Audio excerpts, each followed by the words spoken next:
बिस्मिल्लाहिर्रहमानिर्रहीम। अस्सलाम वालेकुम नाज़रीन, आप देख रहे हैं सरेआम न्यूज़। खबर शामिल करेंगे दौलत नगर से। मलिक शहबाज अहमद की रिपोर्ट के मुताबिक गांव धूमा मलका में वली अल्लाह हज़रत पीर बाबा चन्नन शाह सरकार का मज़ार किसी मसीहा का मुंतज़िर है।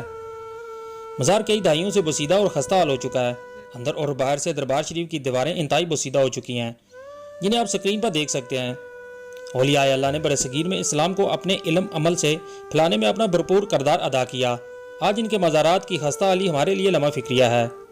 धुमा मलका बिलखसूस बरूनी ममालिक मकीम और बस ओवरसीज़ पाकिस्तानी इसकी अस और नौ तमीर में अपना किरदार अदा कर सकते हैं और इससे मुल्हिका कब्रिस्तान को बेहतर बनाने, साफ़ सुथरा रखने के लिए भी अपना हिस्सा डालकर सदका जारिया कर सकते हैं। कब्रिस्तान और जनाजा गाह की बिलोस खालिस्तन अल्लाह की रज़ा के लिए देखभाल करने वाले गाँव के नौजवान मोहम्मद अफजाल से जानते हैं मज़ीद मसाइल। जी अस्सलाम वालेकुम नाज़रीन, आप देख रहे हैं सरेआम न्यूज़। गाँव कमर गोंदल और आज हम मौजूद हैं डिस्ट्रिक्ट गुजरात के नामवर गांव धुमा मलका में।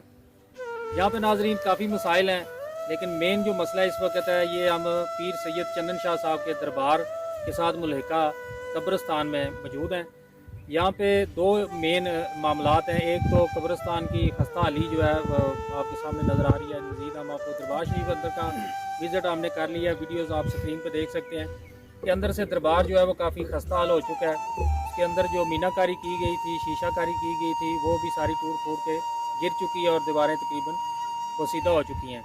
उसके ऊपर भी काम होने की ज़रूरत है। इसी दरबार को जो है वो रेनोवेट करने की ज़रूरत है या शहीद करके इसको दोबारा से तमीर करने की ज़रूरत है। और इसके अलावा जो मेन मसला है नाजरीन, वो इस कब्रिस्तान को, इस जनाजा गाह को, इस दरबार शरीफ पे आने के लिए जो रास्ता है वो भी हम आपको स्क्रीन पे फुटेज दिखा रहे हैं, आप देख रहे हैं। इंतहाई बोसीदा रास्ता है, जगह जगह गड्ढे पड़े हुए हैं, कोई इसका पुरसाने हाल नहीं है। पैदल चलना इस रास्ते पे दुश्वार है, पत्थर हैं, नीचे से न जाने कब की ये सड़क बनी हुई थी और दोबारा इसकी तमीर नहीं की गई। तो ये दो मेन मसले हैं धुमा मलका के।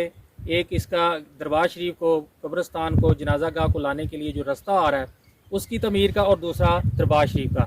और तीसरा कब्रिस्तान में मैंने देखा काफ़ी अभी जगह जो है वो खाली पड़ी हुई है, तो इसके ऊपर अगर शजरकारी कर दी जाए तो आने वाले वक्तों में यही जो है दरख्त काट कर तो इसी कब्रिस्तान पे, जनाजा गाह पे उसकी रकम खर्च करके इसको मज़ीद बेहतर बनाया जा सकता है।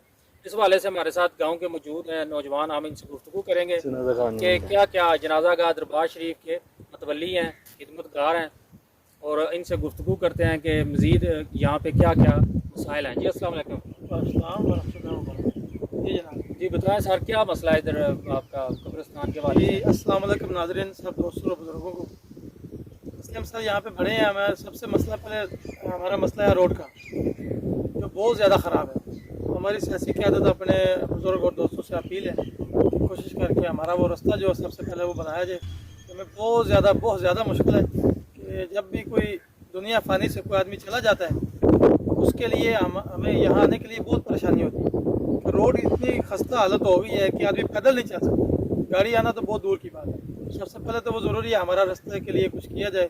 हमारी अपील है अपने गांव के सियासी और समाजी लोगों से भी, और जो हमारे MP MN वगैरह हम उनको वोट देते हैं, हमारी उनसे भी रिक्वेस्ट है कि वो यहाँ आएँ और देखें कि हम उनके लिए कितना कुछ करते हैं।